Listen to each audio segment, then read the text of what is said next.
Olá para você, uma boa noite. Seja muito bem-vindo à nossa jornada do conhecimento da fé. Um programa dedicado à palavra de Deus, à catequese da igreja e à comunhão. Uma alegria ter a sua companhia neste momento do nosso encontro. Vamos juntos pedir ao Pai Eterno a sua bênção, proteção para mais este encontro de nosso conhecimento. Pedimos também o seu auxílio, a sua força, o dom da sua palavra, para que assim melhor possamos guardá-la em nosso coração. Pai nosso que estais nos céus, santificado seja o vosso nome. Venha a nós o vosso reino, seja feita a vossa vontade, assim na terra como no céu. O pão nosso de cada dia nos dai hoje. Perdoai-nos as nossas ofensas, assim como nós perdoamos a quem nos tem ofendido, e não nos deixeis cair em tentação, mas livrai-nos do mal. Amém. Peçamos a intercessão da Mãe do Perpétuo Socorro. Ave Maria, cheia de graça, o Senhor é convosco. Bendita sois vós entre as mulheres, bendito é o fruto do vosso ventre, Jesus. Santa Maria, Mãe de Deus, rogai por nós, pecadores, agora e na hora de nossa morte. Amém. E eu quero fazer um convite especial a você que nos acompanha nesse momento. Entre hoje mesmo em contato com a nossa central de relacionamento para deixar a sua mensagem ou o seu pedido de oração. Ou nos envie uma mensagem pelas nossas redes sociais. Faça parte desta obra de evangelização e contribua com a Casa do Pai. Diga o seu sim a esta família de amor. Ligue para nós ou nos envie uma mensagem pelo WhatsApp no 62 3506 9800 ou acessando o nosso portal paieterno.com. Se você está com seu smartphone, vá na sua loja de aplicativos e baixe o nosso app Pai Eterno gratuitamente. Muito obrigado pelo seu sim. Nós estamos nos preparando para o Jubileu de 2025 com a ajuda da coleção Cadernos do Concílio, que é composta por 34 cadernos das edições CNBB. Em destaque hoje, o volume 15 da coleção, escrito pela teóloga e filósofa italiana Cettina Militello. Aborda o mistério da Igreja, um tema fundamental na Constituição Conciliar Lumen Gentium. Para a nossa conversa de hoje sobre o mistério da Igreja, é com grande alegria que eu recebo o Bispo Auxiliar da Arquidiocese de Goiânia, Dom Danival Milagres Coelho. Dom Danival, sua bênção, bem-vindo. Deus abençoe, muito obrigado pela acolhida, uma boa noite a todos que nos acompanham neste momento. Dom Danival, nós estamos vivendo esta importante preparação para este tempo do jubileu. Eu queria aproveitar, durante esse período que nós estamos fazendo de estudo dos cadernos do concílio, é a primeira vez que temos a presença de um bispo. E isso é muito importante até para que nós compreendamos o que seria o jubileu ordinário na vida da igreja, né? Porque é um tempo especial. Sem dúvida. A igreja ela tem uma tradição já de muitos anos de celebrar um momento de graça, que nós assim podemos definir o jubileu. Houve épocas em que se celebrou o jubileu em 50 anos. Ultimamente temos celebrado em 25 anos, né? O último nós vivemos no ano 2000, proclamado pelo Papa João Paulo II. E agora, no ano de 2025, teremos este jubileu ordinário, diante desta data redonda, 25 anos, após o último jubileu, vamos viver intensamente esse tempo de graça.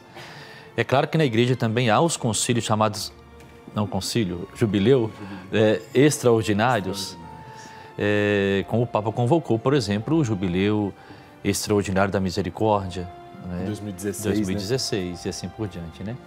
Então, o jubileu, sem dúvida, se torna um momento em que a igreja convoca todos os seus fiéis para refletir, rezar, viver um tempo de graça, né?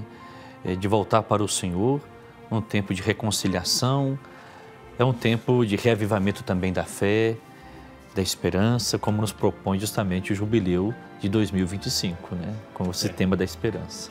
E o que é mais interessante é que nesse jubileu, o tema do Concílio Vaticano II, a partir dos seus documentos, são todos retomados pelo Papa Francisco, né? Uma forma de podermos revisitar esses documentos.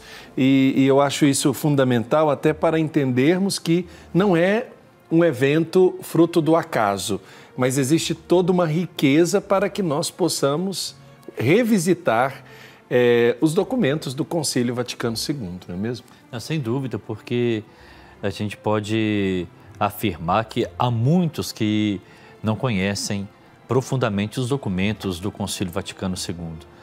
Então, prepararmos para o jubileu da Igreja, eu acredito que seja uma oportunidade de conhecer mais também a nossa Igreja, como nos propõe esses cadernos do Concílio.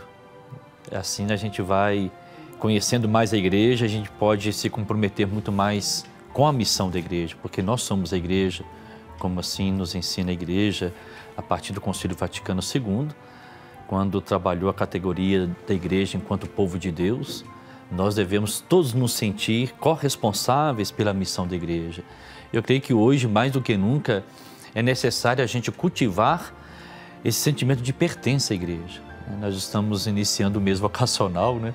E a vocação cristã, ela é também essencialmente eclesial. Não existe cristão sem igreja, né? Então nós temos que trabalhar essa consciência nos nossos fiéis católicos de pertença a esta família de Jesus, que é a sua igreja. Agora, este tema do 15º Caderno do Concílio, que nos prepara para a vivência do jubileu, traz o primeiro capítulo da Lumen Gentium.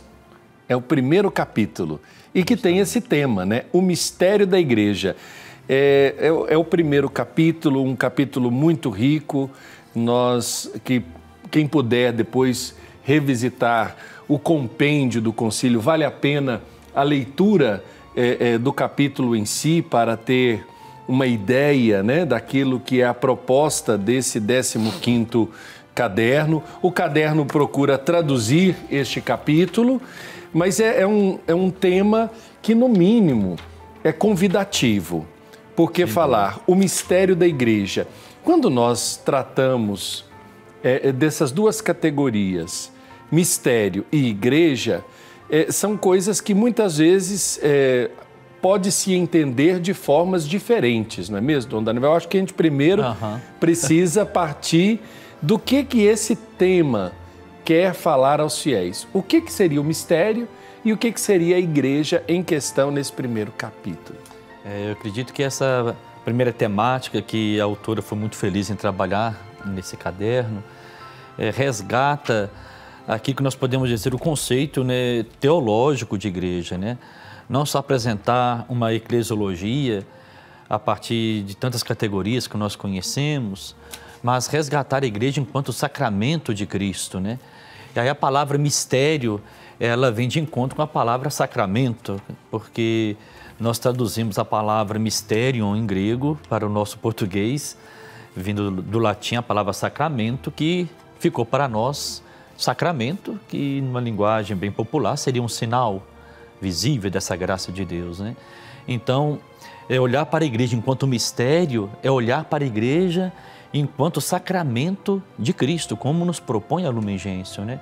E isso, sem dúvida, ganha um peso, porque nós não vamos olhar para a igreja apenas como uma instituição hierárquica e a sua composição e os seus membros, mas olhar para a igreja enquanto mistério de Cristo, isto é, enquanto sacramento de Cristo, enquanto expressão deste amor de Deus revelado no seu Filho Jesus e que perpetualiza na história da humanidade com a presença vivificadora do Espírito Santo, que atualiza em cada membro da igreja e no agir da igreja o agir do Cristo, né? Então, o mistério aí nos remete à palavra sacramento, para definir que a igreja é de fato o sacramento de Cristo.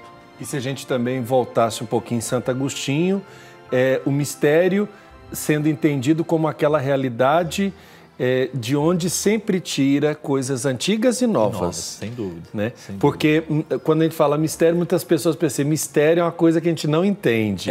E aí quando no diálogo, na família ou na comunidade, quem está do outro lado nos acompanhando pode imaginar, né? Quando fala mistério, seria uma palavra às vezes utilizada para a gente dizer coisa que a gente não entende. É um mistério. Algo indecifrável, né? Exato. E não é verdade. E porque o próprio Jesus vem, através da revelação, decifrando para nós o mistério de Deus e tirando sempre desse mistério coisas antigas e novas. Né? Justamente. E com isso, olhar para a igreja enquanto mistério é perguntar, mas qual mistério que nos foi revelado plenamente em Jesus Cristo, né? Jesus revelou para nós o rosto de um Deus que é Pai, que é amor, que é misericórdia. Ele revelou também o ser humano, que é o ser humano. Olhando para o Cristo, nós buscando conhecer quem é de fato a sua vida, e nós compreendemos também o que é o ser humano.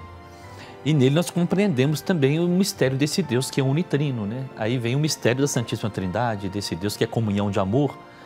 Então, olhar para a igreja enquanto mistério, olhar para aquilo que fundamenta a vida da igreja, que é a comunhão. Né? A igreja se fundamenta nesse mistério da comunhão também de amor que há na Trindade Santa.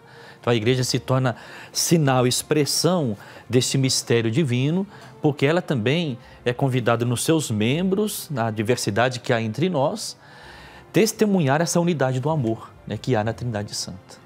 Agora, quando a gente observa, então, o documento que começa a partir do mistério da igreja, ele, no primeiro capítulo, então, podemos dizer que ele já dá a senha do que ele quer dizer, né? Sem dúvida, já revela para nós que queremos resgatar esse valor teológico, de fato, da compreensão de igreja. Porque alguém poderia pensar assim, falar da igreja é falar apenas das suas expressões, do seu agir, do modo como ela agiu na história. E aí alguém poderia simplesmente levantar críticas, por exemplo, ao agir da igreja e esquecer que por trás da igreja instituição há um mistério a ser contemplado, né? Que é esse mistério divino que a igreja deve expressar na sua origem e desde o seu fundamento teológico, vamos dizer assim, que Jesus congrega, né, com aqueles que ele chama para estarem com ele, né? Jesus, eu costumo sempre dizer para as pessoas, às vezes na catequese com os jovens, com as crianças, né, que Jesus não quis chamar os discípulos apenas para conhecê-lo, depois que cada um pudesse viver a sua vida do jeito que achava que deve, né? Não, Jesus chamou os discípulos para estarem com ele e para permanecerem com ele. E ainda afirmou, olha, o mundo vai acreditar que vocês são meus discípulos se vocês permanecerem no amor, se vocês amarem uns aos outros, né? Então, ou seja, esta convocação de Jesus nos remete ao conceito também da igreja, porque a igreja, enquanto o termo eclesia, né, que vem de fato do grego, que está na sua raiz a palavra, o verbo chamar, né? Então, a igreja é a comunidade dos convocados, dos chamados, né? Já que estamos no mês vocacional, então nós devemos nos sentir a igreja porque nós somos escolhidos, fomos eleitos, fomos convocados. E essa convocação, esse chamado, nos vem do batismo, ou seja, desse sacramento que nos insere na vida de Cristo e na vida de Deus, que é unitrino. Então, aí que nasce a igreja, né? Nós somos batizados para pertencermos a Cristo e assim fazemos parte deste grupo dos convocados, dos escolhidos, que é a sua igreja. E é interessante que tudo isso parte da ação fundamental de Jesus Cristo, que vem se revelando com os traços do profeta, do rabi, do mestre, e é interessante porque a autora vai dizer, na história de Israel, o profeta se abre ao futuro. Ele censura, consola, exorta, garante a presença de Deus no meio do seu povo. Fazendo uma leitura lúcida do presente, ele orienta rumo ao futuro. Podemos dizer que Jesus, ela ainda traz esses elementos, né? Nasce lá na sua região, tem uma tradição, né? Dentro de uma tradição, dentro de um povo, ele lança um olhar novo para esta boa notícia, para aquilo que ele vem anunciar quando ele reúne o seu grupo. Ali nós podemos dizer, já começa a semente da igreja, Dom Danival? Sem dúvida, porque a comunidade dos 12 vive a experiência da comunhão de vida com Jesus, né? Os chamados para estarem com o Mestre é para aprender com Ele um novo jeito de viver e de ser. Então, a igreja, enquanto comunidade dos seguidores de Jesus, ela vai também testemunhar esta comunhão de vida com o Mestre. Então, a igreja tem a gravíssima responsabilidade, podemos dizer assim, de dar continuidade à missão que Jesus confiou aos apóstolos. Então, hoje, todos nós batizados participamos desta missão da igreja, confiada aos apóstolos. Cada um, de acordo com o seu estado de vida, de acordo com a vocação que recebeu, participa dessa missão da igreja, que tem origem nessa experiência, dessa primeira comunidade que Jesus convocou para estar com ele, que são os primeiros discípulos, né? Ali eles eram convidados não só a acompanhar o Cristo, contemplando os seus gestos, mas Jesus foi revelando com gestos e palavras, né? Os seus ensinamentos, os seus discursos, a sua pregação, né? E a pregação de Jesus, sobretudo, ela anunciava um tempo de graça, né? As primeiras palavras de Jesus, podemos citar aqui no Evangelho de Marcos, no capítulo 1, versículos 14 e 15, foram justamente essas, né? O tempo se cumpriu. Que tempo é esse que Jesus fala? É o tempo da graça, o tempo esperado por Israel, o tempo que o povo de Deus, os judeus, aguardavam ansiosamente, né? Do cumprimento da esperança messiânica. Esse tempo agora em Jesus, ele se torna realidade. Tanto é que no texto original, no grego, ali, nós não encontramos a palavra cronos, mas a palavra kairos. Então é o tempo da graça, é o tempo da salvação que Jesus anuncia. Olha, esse tempo que vocês aguardavam, ele está aí, ele chegou, ele se realiza nele. E depois a outra palavra que Jesus anuncia, o reino de Deus está próximo. Ao anunciar que o reino de Deus está próximo, Jesus está dizendo que aquele Deus que agiu no Antigo Testamento, é até interessante também aqui a gente falar dessa categoria reino de Deus, porque nós não vamos encontrar, segundo alguns autores, a expressão reino de Deus no Antigo Testamento, mas nós vamos encontrar a expressão reinado de Deus, ou agir amoroso de Deus, que manifesta, que se revela como pastor, que cuida do seu povo, como o pastor cuida das suas ovelhas. Então, essa imagem do reinado de Deus, desse cuidado amoroso de Deus para com o seu povo, manifestado no Antigo Testamento, agora se torna um cuidado pleno.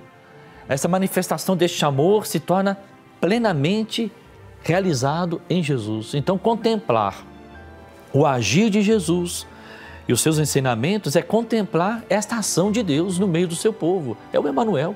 Então, e reconhecer essa presença de Deus no meio do seu povo e nos sentir convocados por Ele, nos congregar, viver uma comunhão de vida com Ele, é nessa experiência que nasce então a igreja, que participa do mistério de Deus revelado em Jesus pela força do Espírito Santo. Perfeito. Nós vamos fazer o nosso primeiro intervalo e na volta vamos continuar falando sobre o 15º Caderno do Concílio, o mistério da igreja, o primeiro capítulo da Constituição Dogmática Lumen Gentium, nesse itinerário que estamos fazendo com a coleção Cadernos do Concílio das edições CNBB. Vamos para um rápido intervalo e daqui a pouco a gente volta.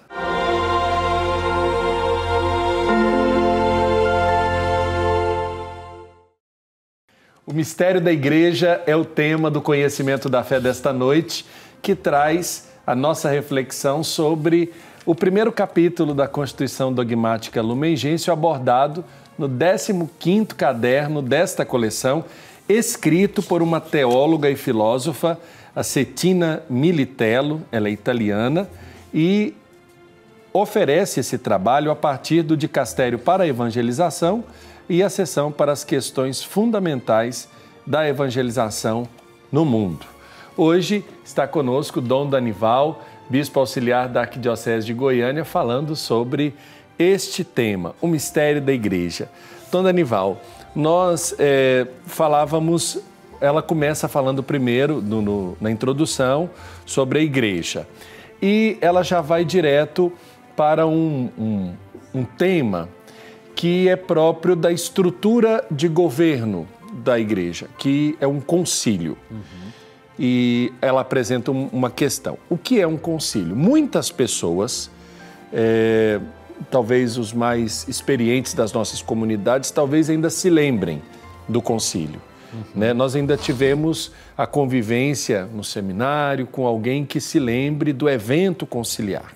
Mas eu pergunto ao senhor, muitos dos que estão nos acompanhando não sabem ou não viveram né, esta dinâmica. O que é um concílio? Então, de forma bem simples para a gente entender, o concílio é uma grande reunião, uma grande assembleia que o Papa convoca. Ele convoca quem? Todos os bispos do mundo inteiro, onde a Igreja Católica tem o seu alcance, todos os seus membros são convocados, representados pelos os sucessores dos apóstolos, os bispos, né? E assim nós tivemos ao longo da igreja vários concílios chamados ecumênicos. Ecumênicos não porque ali tivesse pessoas de outras igrejas cristãs, mas ecumênico no sentido de convocar toda a representação da igreja onde ela está presente. Então, o Concílio Vaticano II, por exemplo, o Papa São João XXIII convocou os bispos do mundo inteiro para estarem presentes, para refletir um tema específico. No caso do Concílio Vaticano II, que foi o último que nós vivemos, o tema se voltou para a própria igreja, né? É um concílio que fala da igreja e para a igreja, podemos dizer assim. É claro que nós tivemos outros concílios ecumênicos na nossa história que trataram de outros temas específicos, temas pertinentes a um momento de desafio da igreja, para esclarecer, às vezes, uma verdade de fé, esclarecer dúvidas a respeito de alguma heresia que tenha surgido, sobretudo nos primeiros concílios, né? Mas o Concílio Vaticano II, ele tem uma marca toda especial, porque ele vai propor que a igreja reflita sobre ela mesma, né? O Papa Paulo VI, né, São Paulo VI, ele faz uma provocação, o que a igreja diz para ela mesma, né? O que a igreja tem a dizer para a sociedade.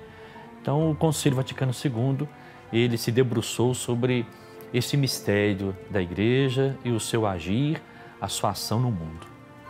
É interessante ainda que, quando nós falamos do concílio, algumas pessoas podem se perguntar qual que é o tempo, né, do ponto de vista da aplicação ou da validade do concílio. E eu quero aqui aproveitar a oportunidade, claro, porque muitas pessoas ainda podem se perguntar, né? E essa pergunta eu fiz a outros participantes deste programa.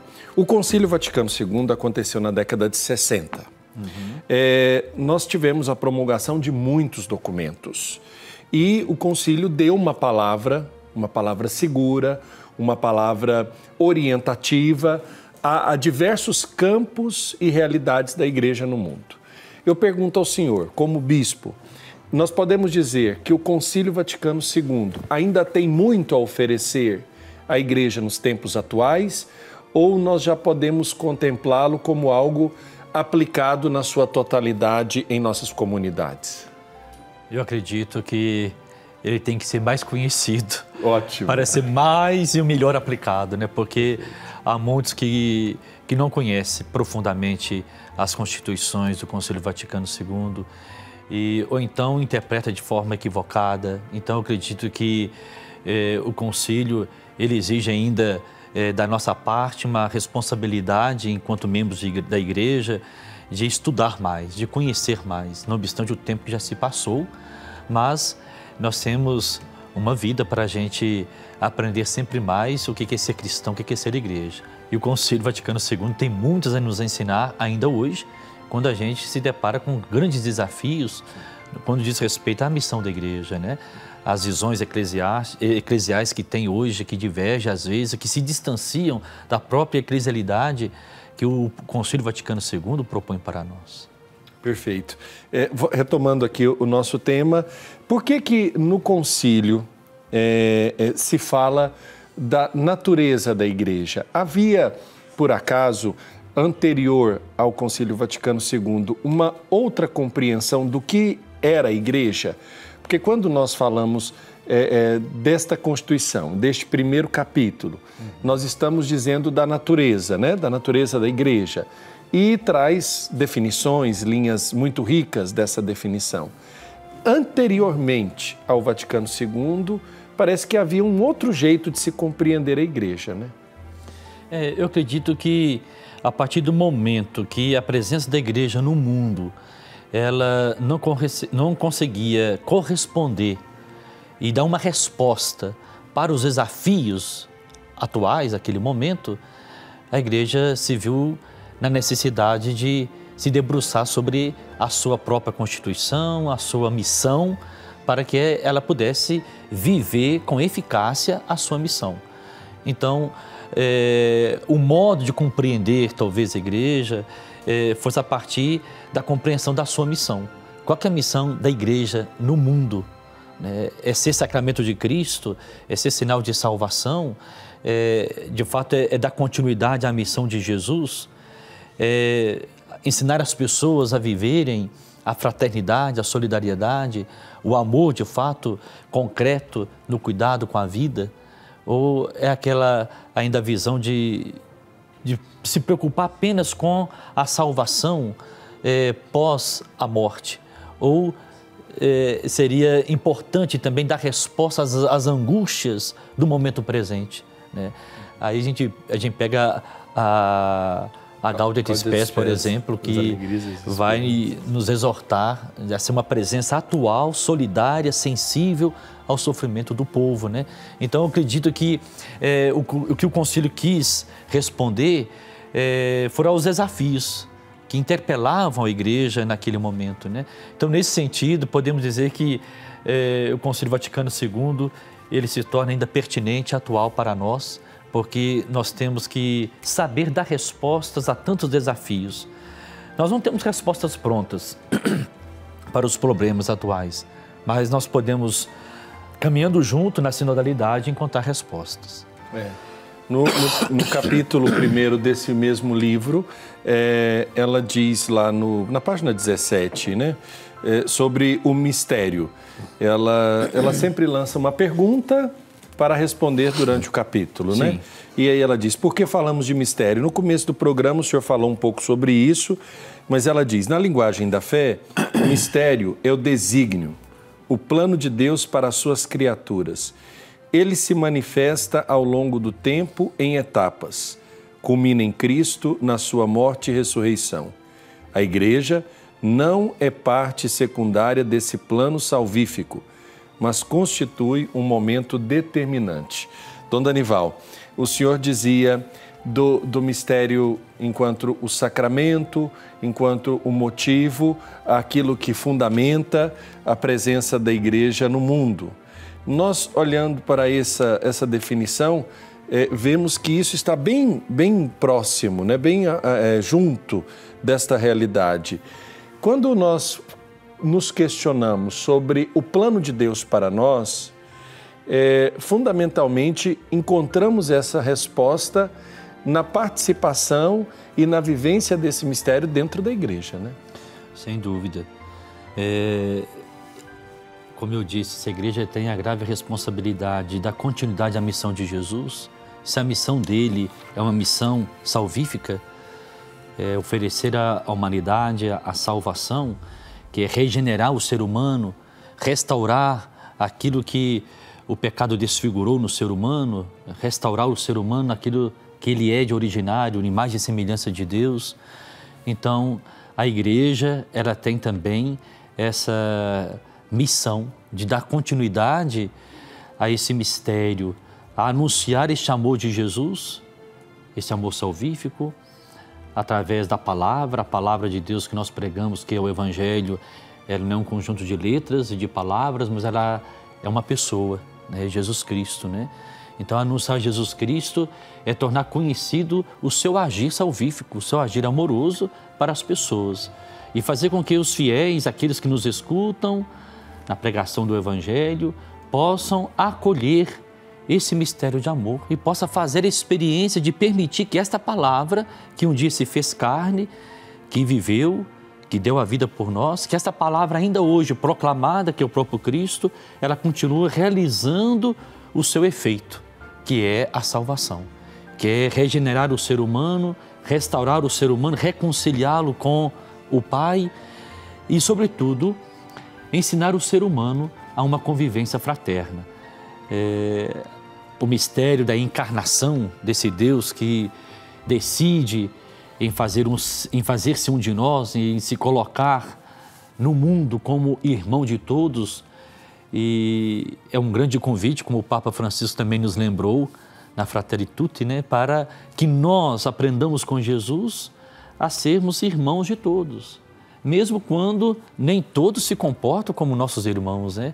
Então a igreja tem essa gravíssima responsabilidade de dar continuidade a essa missão salvífica de Jesus, ensinando as pessoas a viver identificados com Jesus na sua filiação divina, pela ação do Espírito Santo. Ora, se eu me identifico como filho amado de Deus, eu não posso negar que o outro é meu irmão. Então a nossa fé vivida na obediência filial a Deus, identificados com Jesus, ela tem uma consequência na nossa convivência. A convivência tem que ser fraterna, tem que ser marcada pelo amor, pela misericórdia, pela solidariedade. Então, aí está a grande missão da igreja, que é salvar essa humanidade, que se perde, às vezes, no mundo quando se distancia dessa verdade. E a verdade para nós, ela tem um nome, né? É Jesus Cristo. E esse Jesus que vem revelar a vontade do Pai, a vontade desse Deus que é Pai. Nós temos a graça e estamos numa TV que é responsável por uma missão muito importante, que é de reverberar toda a missão de uma expressão de fé muito bonita, que é a fé que nós temos no Divino Pai Eterno. Eu vejo muito o esforço dos fiéis, o esforço dos devotos, dos romeiros, em compreender a vontade do Pai e viver esta vontade na sua vida a partir de uma íntima relação com Jesus. Quando nós falamos da vontade do Pai, como nós entendemos essa vontade a partir da revelação do Filho Jesus? Aí nós temos que acolher mais o que Jesus disse, né? O hino cristológico da Carta aos Efésios deixa muito claro isso, né? São Paulo bendiz e louva a Deus, que é Pai, por ter nos dado toda a graça especial no seu Filho Jesus. E lá Paulo vai afirmar, nele, ou seja, em Jesus, Deus nos deu a conhecer o mistério da sua vontade. Nós só vamos conhecer a vontade de Deus conhecendo Jesus Cristo, compreendendo a sua palavra, a sua pregação, os seus ensinamentos. Então, se nós ignorarmos Jesus Cristo, os seus ensinamentos, dificilmente vamos compreender qual é a vontade de Deus que Jesus veio ao mundo para realizar plenamente. Jesus se revela como um novo Adão, que se o Adão primeiro, né, ele desobedeceu a Deus, Jesus vem como um novo Adão que vive plenamente a obediência. Aliás, aí está um tema muito interessante, porque quando fala desse mistério de Jesus, que a igreja celebra também nos sacramentos, sobretudo a Eucaristia, quanto memorial do sacrifício de Jesus, o sacrifício que Jesus inaugura, que supera o sacrifício da antiga aliança, é o sacrifício que para ele significa obediência. A obediência é levada até o amor extremo, de dar a vida por nós. A morte de Jesus na cruz foi consequência de uma obediência levada até o fim. Então, participar também da vida de Jesus enquanto batizados, católicos, membros de uma igreja, é nos comprometer em sermos seguidores de Jesus, que aprendem, de fato, com o Mestre, a viver essa relação de obediência ao Pai e, sobretudo, viver a vontade do Pai, que quer que nós sejamos aqui irmãos, fraternos, que a gente sinalize na vivência da nossa fé o mistério da igreja, que é a comunhão de amor que é na Trindade Santa, né? A espiritualidade cristã, ela é essencialmente trinitária, né? Então a nossa devoção ao Divino Pai Eterno, sim, sim, ela necessariamente nos coloca nessa espiritualidade trinitária. E é impossível entender isso de modo separado, né? Só o Pai, ou só o Filho, ou só o Espírito Santo. Sem dúvida. Né? A relação, ela é fundamental para compreendermos o propósito, né? Sem dúvida, porque nós não podemos compreender a nossa espiritualidade fora dessa comunhão trinitária. Essencialmente, ser cristão é cultivar essa comunhão com a Trindade Santa e que necessariamente nos coloca numa vida de comunhão entre nós, vivendo o respeito, a unidade do amor nas diferenças. Hoje nós vivemos num mundo marcado por tantas intolerâncias. O ser humano não consegue mais conviver com o diferente, né? Nesse sentido, a presença da igreja no mundo, ela, enquanto sacramento de Cristo e expressão dessa comunhão que há na Trindade Santa, é um convite para nós, cristãos católicos, cada um se perguntar: a minha presença, o cultivo da minha espiritualidade me leva a ser uma pessoa mais tolerante, mais respeitosa com o diferente? É verdade. A comunhão passa, porque viver a comunhão com quem pensa igualzinho a gente, com quem comunga dos nossos valores, com quem comunga da mesma fé, não exige muito esforço, né? A comunhão que nós devemos expressar como participação nossa no mistério da vida da igreja, enquanto expressão, sacramento de Cristo, é viver o amor no respeito às diferenças que há entre nós. Né? E nisso a gente observa que, fundamentalmente, os ensinamentos do Concílio Vaticano II encontram o espaço suficientemente necessário para serem reverberados, para serem aplicados e, diante das diferenças que estamos vivendo atualmente, a necessidade de aplicar esses ensinamentos, como o senhor bem disse, né? Nós estamos vivendo divisões, intolerâncias, situações de conflitos dentro de casa e das comunidades, e ainda usamos o nome de cristãos, sem aplicar aquilo que é o ensinamento fundamental de Jesus. Sem dúvida. Nós vamos para o nosso segundo intervalo e, na volta, nós vamos continuar falando sobre o mistério da igreja, tema do 15º Caderno do Concílio. Voltamos daqui a pouco.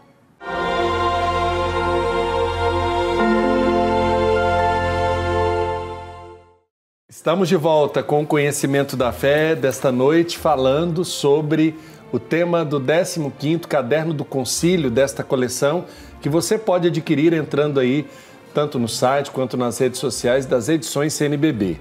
Hoje falando sobre o mistério da igreja, que é o primeiro capítulo da Constituição Dogmática Lumen Gentium.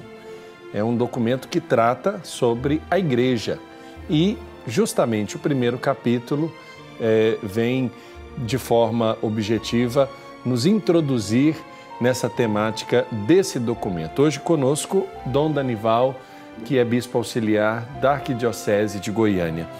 Dom Danival, nós falávamos sobre a igreja, sobre o concílio, sobre o desígnio salvífico do Pai, a relação do Pai com o Filho no Espírito Santo, que dá todo o sentido para a gente compreender a vontade de Deus para nós nesta relação, né?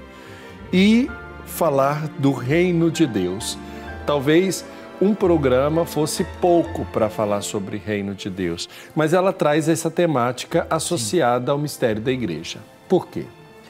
É justamente porque a igreja, se ela é sacramento de Cristo, ela é chamada também a ser sacramento desse reino de Deus. E aí é importante, eu cheguei a mencionar, sem aprofundar, essa categoria reino de Deus, ela tem que ser compreendida à luz do Antigo Testamento. Caso contrário, a gente pode, a partir da palavra reino, logo associar a uma expressão política, né? Ou então uma determinada região sob o domínio de alguém. Jesus não veio ao mundo para destronar César, embora alguns esperavam o Messias desse jeito? Desse jeito, né? Da linhagem mais davídica, no sentido político, né? Que pudesse restaurar a dinastia davídica. Jesus não revelou o reino de Deus por este viés. Pelo contrário, escandalosamente, ele se apresenta como o pastor. Nós sabemos que no Antigo Testamento, o rei, ele era ungido, justamente para ele não esquecer que a sua missão era de agir em nome de Deus, cuidando do povo, cuidando da vida do povo. Quando os reis se afastaram da lei, dos mandamentos, consequentemente, a infidelidade à aliança acarretou para o povo de Israel as consequências, o sofrimento e, sobretudo, o exílio. Pois bem, se no Antigo Testamento o reinado de Deus se expressa no amor, no cuidado, resgatando a imagem do pastor que cuida das ovelhas, Jesus, ele se apresenta como o bom pastor. Então, trabalhar a temática Reino de Deus, o convite que a igreja nos faz de sermos também nós, hoje, continuadores desse agir de Deus no meio do seu povo. Se o reinado de Deus é o agir de Jesus, o Deus conosco, Emmanuel, que cuida do seu povo amorosamente, então, atrair as pessoas para Jesus Cristo é anunciar este amor dele, esse cuidado salvífico de Jesus. Ele se revela como o bom pastor que dá a vida pelas suas ovelhas. Olha, a igreja, se tem a missão de continuar a missão do bom pastor, ela também tem que ser sacramento deste reino. Ela não vai jamais ser a construtora deste reino, embora nós, algum tempo atrás, usamos muito essa expressão. Nós somos construtores do reino. Mas, teologicamente, não sei se seria a melhor, a mais adequada, porque, na verdade, nós somos convidados a sermos cidadãos do reino. À medida que nós nos tornamos membros desta comunidade, desta assembleia escolhida, convocada para seguir Jesus, nós nos tornamos cidadãos deste reino, servidores deste reino. E à medida que nós nos submetemos ao senhorio do amor de Jesus, este amor transforma a nossa vida. E o nosso agir, a nossa presença na família, no mundo, na sociedade, na política, também vai fazer diferença. Aí que nós vamos manifestar também, com o nosso agir, com o nosso testemunho, o reinado de Deus. Mas nós não somos construtores do reino, nós somos servidores deste reino, chamados a sermos cidadãos deste reino. E nos chama a atenção também, aqui nesse livrinho, que no finalzinho, ela reserva o espaço para a dimensão escatológica do reino. O reino nunca vai se dar plenamente aqui neste mundo. Basta a gente olhar para as parábolas que Jesus contou. E Jesus contou várias parábolas sobre o reino. E por que tantas parábolas sobre o reino? Porque nenhuma delas esgota o mistério do reino de Deus. Cada uma se complementa. Eu gosto sempre de lembrar daquela parábola do reino que Jesus fala da imagem do trigo e do joio, para consolar os discípulos, cultivando nele já a atitude da paciência, de ter que lidar também com o joio. A realidade do joio que está presente na sociedade, na igreja e na vida de cada um de nós. Mas nós não podemos esquecer que a igreja é sacramento do reino de Deus porque ela é santa. Santa porque é a comunidade dos reconciliados, dos perdoados. Então, nesse sentido, ela é santa. É claro, nos seus membros, nós estamos sempre propensos a cometer o pecado e chamados sempre à conversão. Para quê? Para experimentarmos este amor de Deus, para sermos cidadãos deste reino, para sermos não mais escravos do pecado, mas cativos desse amor de Deus, desse agir amoroso de Deus que se revelou e se manifestou plenamente em Jesus Cristo. De que forma quem nos acompanha e deve estar se perguntando, como eu posso efetivamente na vida viver como cidadão do reino de Deus? Até para não ficarmos, como o senhor bem disse, na perspectiva de uma categoria política, uma ideia de monarquia ou uma ideia daquilo que a gente vê dos reinos deste mundo. Até porque o próprio Jesus disse, o meu reino não é deste mundo. Se o meu reino fosse desse mundo, os meus soldados, meus servos não deixariam vocês fazer o que estão fazendo comigo. Acho que ele dá respostas, mas é preciso interpretá-las para que não caiamos no equívoco de interpretação dissonante daquilo que Jesus ensinou. Né?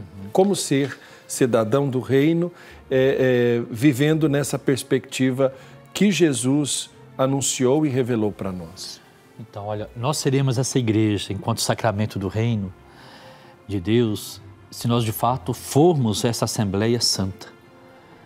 Ou seja, à medida que nós vivermos a cada dia a experiência da conversão, vivermos sob o senhorio do amor do Cristo, para que a gente tenha a verdadeira liberdade dos filhos de Deus, de fazer o bem, de servir.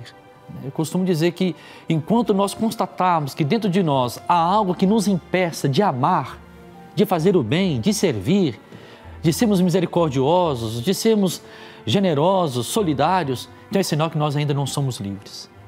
Porque há algo que me impeça de amar.